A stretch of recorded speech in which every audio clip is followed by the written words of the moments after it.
வணக்கம் நண்பர்களே, digital technology சேனலுக்கு உங்களை அன்புடன் வரவேற்கிறேன். இன்னைக்கு நம்ம ஒரு முக்கியமான வீடியோ பத்தி பார்க்க போறோம். சைபர் கிரைமை பத்தி எவ்வளவுதான் மக்கள் மத்தியில விழிப்புணர்வு இருந்தாலும் அவ்வப்போது ஏமாறும் சம்பவங்களும் நடந்து கொண்டுதான் இருக்கிறது. அதை பத்தி காவல்துறை வெளியிட்டிருக்கிற ஒரு தகவலை பத்தி தான் நம்ம பார்க்க போறோம். அலைபேசிக்கு பரிசு பெட்டகம், போனஸ் கிடைத்துள்ளதாக ஆசை தூண்டி குறுஞ்செய்தி அனுப்பி நூதன முறையில் வங்கி கணக்கிலிருந்து பண மோசடி செய்யும் கும்பல் அதிகரித்திருப்பதால் விழிப்புணர்வுடன் இருந்தாலும் சில நேரங்களில் மோசடி கும்பலிடம் சிக்கி பணத்தை இழப்பது தொடர்ந்து வருகிறது. வளர்ந்து வரும் டிஜிட்டல் உலகில் வியாபாரம், வங்கி கடன் என அனைத்திலும் பணம் கையில் புழங்குவதை காட்டிலும் இணையவழி பண பரிமாற்றம் அதிகமாகி வருகிறது. அதற்கேற்றாற்போல் பல நிறுவனங்களும் QR செயலிகள் என பல்வேறு வகைகளில் பணப்பரிமாற்றம் செய்ய அலைபேசி செயலிகளை உருவாக்கி வருகின்றன. பெரும்பாலும் மக்கள் பயன்படுத்துவது போன்பே, கூகுள் பே, பேடிஎம் போன்ற செயலிகள் தான். தற்போது இதன் வாயிலாகவும் மோசடிகள் நடப்பதாக தொடர்ந்து புகார்கள் வருகிறது. வெளியே தெரிந்தால் அவமானம் என கருதி போலீசில் புகார் கூறாமல் மறைத்து விடுகின்றனர். இது மோசடி கும்பலுக்கு சாதகமாக மேலும் மோசடியில் ஈடுபட தூண்டுகிறது. அலைபேசியில் குறுஞ்செய்தி,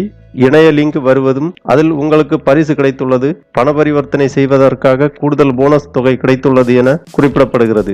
யோசிக்காமல் அந்த லிங்கை தொட்டவுடன் நேரடியாக இணையத்துக்குள் செல்கிறது. அங்கு ஒரு பரிசு பெட்டகம் போல் உள்ள ஒன்றை ஸ்கிராட்ச் செய்ய சொல்கிறது. பின்னர் உங்களுக்கு 2000 முதல் 5000 வரை பரிசு தொகை கிடைத்துள்ளதாக தகவல் வருகிறது. அதனை கிளிக் செய்தால் நேரடியாக போன்பே செயலிக்குள் செல்கிறது. கடவுச்சொல்லை பதிவு செய்தால் வங்கி கணக்கிலிருந்து பணம் டெபிட் ஆகிவிடுகிறது. இது தொடர்பாக போதிய விழிப்புணர்வுகள் வழங்கினாலும் பலரும் ஏமாந்து நவீன மோசடியால் பாதிக்கப்படுகின்றனர். அலைபேசிக்கு வரும் லிங்க், தேவையற்ற குறுஞ்செய்திகள் வந்தால் அதை திறக்கக்கூடாது. வங்கி சம்பந்தமான OTP எண்களை யாருக்கும் பகிரக்கூடாது. அலைபேசியில் லோன் அப்ளிகேஷன் பல வருகிறது. அதில் அதிக அளவில் மோசடிகள் நடக்கிறது. அவற்றை தவிர்ப்பது நல்லது. இதேபோல் டவர் அமைக்க இடம் வேண்டும் என்ற குறுஞ்செய்தி, ஆன்லைன் ஜாப், ஆன்லைன் பர்ச்சேஸ் போன்ற விஷயங்களை தவிர்க்கலாம். வங்கியிலிருந்து பேசுவதாக கூறி ஏமாற்றுவோரிடம் விழிப்புணர்வோடு இருக்க வேண்டும். ரகசிய எண், வங்கி கணக்கு எண், CVV மற்றும் OTP-ஐ முன்பின் தெரியாதவரிடம் கொடுத்து ஏமாற வேண்டாம். பண இரட்டிப்பு வாக்குறுதி அளிக்கும் முதலீட்டு செயலிகள், ஆன்லைன் வேலைவாய்ப்பு வாக்குறுதியை நம்பி முன்பணம் செலுத்தி ஏமாற வேண்டாம். குறைந்த தொகைக்கு அதிக வட்டி பெறும் ஆன்லைன் செயலிகளிடம்